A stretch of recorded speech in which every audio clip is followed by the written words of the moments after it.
Umagang kay ganda na naman at babiyahe na naman tayo sa Mubit.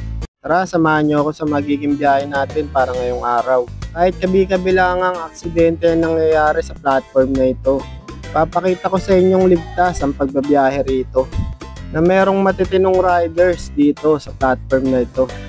Kaya naman nilinis ko na nga muna yung ating alaga para pagsakay ng pasahero natin ay malinis ito. Importante nga malinis ang mga motorsiklo natin para ang mga uniforming suot ng ating pasahero papasok ay hindi marumihan. Katapos ko nga maglinis ay bumili muna ako ng paborito kong kape. Labas ko nga ng convenience store, napasukan na agad tayo ng booking.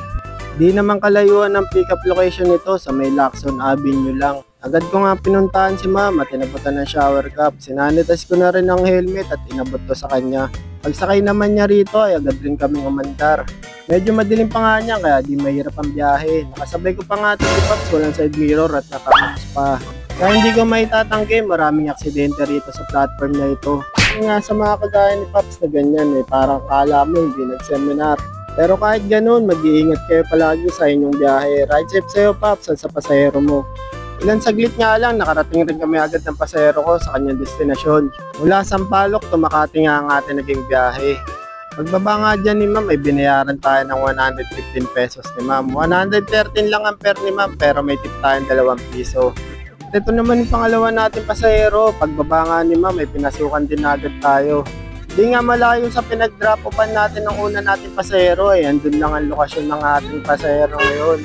Kaya agad natin itong naisakay. Dinaan nga natin ito sa may JP Rizal at parang nakasalubong pa natin si Kamatayan.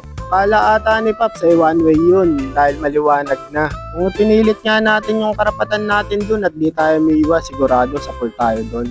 Dito na tayo sa lokasyon, bago nga makapasok ay kailangan mo mag-iwan ng ID. Dahil kampo nga ito ng mga sundalo kaya kailangan mayroong ganong seguridad dito. Nakasabay pa nga natin silang nagtatakbuhan dito, nagpapalakas ng kanilang mga resistensya. Nakakatuwa nga silang pagmasdan dahil sabay yung kanang paa at kaliwang paa nila. Ilang metro rin ang tinakbo natin mula doon sa entrance ay binaba na natin si Sir. Tanong ko nga dyan si Sir kung babalik lang ako palabas. Pagkatapos nga iabot ni Sir sa atin ang helmet ay nabot niya na rin yung bayad. Makati to Boni Serrano nga ay 166 lang. 200 yung binigay ni Sir, salamat po sa tip. Tapos naman ang pangalawang pasahero natin, syempre ito na yung pangatlo. Ang ganda nga ni ma'am, kamukha niya si Jai nung sa may Chris and Jai na couple vlogger. Kaya naman na makasakay na si ma'am agad rin natin pinaandar ang motorsiklo. Ang biyahe nga natin mula Cubao papunta ito ng Paco, Manila. Sabay pa nga tayo dito na basta makabusina gusto nila sila mauna. Kita nga ang kakaliwa yung nasa harap ko at ako yun naman papunta sa kanan. Ipipilit niya pa yung pag-overtake niya sa kanan kahit naman papunta siya sa kaliwa. Kaya naman kitang-kita naman papunta siya ron sa Pandakan. Ako dito papuntang Paco, Manila. Mga ganyang pagdindi ng busina, nag-uumpisa yung road rage na yan. Dahil wala tayong panahon dyan at di naman tayo nasaktan, ay tuloy lang tayo sa ating biyahe. Kala naman nagkaka-road rage ay nasasaktan yung mga ego ng mga driver. Nakababa na pala dyan si ma'am at binigyan tayo ng 125. May tip tayo dyan na 4 na piso dahil 121 lang ang pamasahe niya. Doon din natin ay sakay yung sumunod nating pasahero at nakalimutan niya ni ma'am yung helmet. Madalas nga itong nangyayari, nakakalimutan nila isoli yung helmet. Dahil siguro marami na ang iniisip ang bawat isa sa atin. Kaya hindi maiwasan, minsan lutang-lutang rin tayo.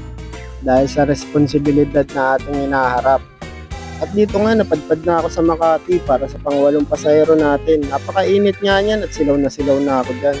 Alas 8 pa nga lang yan ng umaga pero parang alas 11 na ng tanghali, intindi ng init. 8 AM na nga no, nakaka-8 rides pa lang tayo. Kailangan pa natin ng 5 rides guys. Agapang-gapang na. 2 hours pa tayo para sa 5 rides na kunin natin. Kaya pa yan, basta puro-purami lang. Incentives gaming nga lang tayo maglaro dito sa Mubit dahil talo rito ang mga long ride. Mababa kasi ang pamasahe rito. Sa tunay nga mga kasolo, nung nagpakilala si Mubit ay 7 pesos per kilometer lang ito nung pumasok siya sa eksena. Gaya ng angkas at joyride na 10 pesos per kilometer ang rate. So yun na nga mga kasolo, ito na nga yung pang-12 nating pasahero. Pasig to Pasig lang ang destinasyon na ito. Pagkaabot nga ni ma'am ng helmet ay sabay alis. Dahil naman cashless ang aming transaksyon, wala na itong babayaran. Dito ko naman nakuha yung pang 13 nating pasahero na tatapos ng incentives natin para ngayong araw. Di ko na nga to pinatagal at pinuntahan ko na rito si ma'am. Kahinto ko nga sa lokasyon, agad ko naman sinanitas ang helmet na susuotin niya. Nagpapaalam siya sa mga kamag-anak niya. Tingin niya ako dyan kila kuya at ate na may kartong bata. Nakaka-relate kasi ako dahil meron din ako maliliit na anak. Bago nga pumasok ay pahirapan pa, iwanan sila. Mahirap ng buhay ngayon at lalo sa mga kagaya natin hindi naman nakapagtapos at walang mayamang pamilya.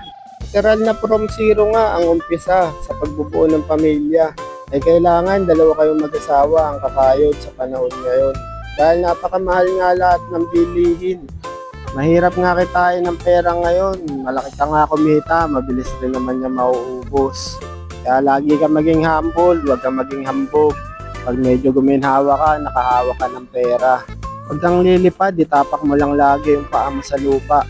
Kaya naman dito si ma'am, bababa na. Tinapak niya na yung paa niya sa lupa, tumawak siya sa akin. Pagkabot niya ng helmet, binigyan niya ako ng 100.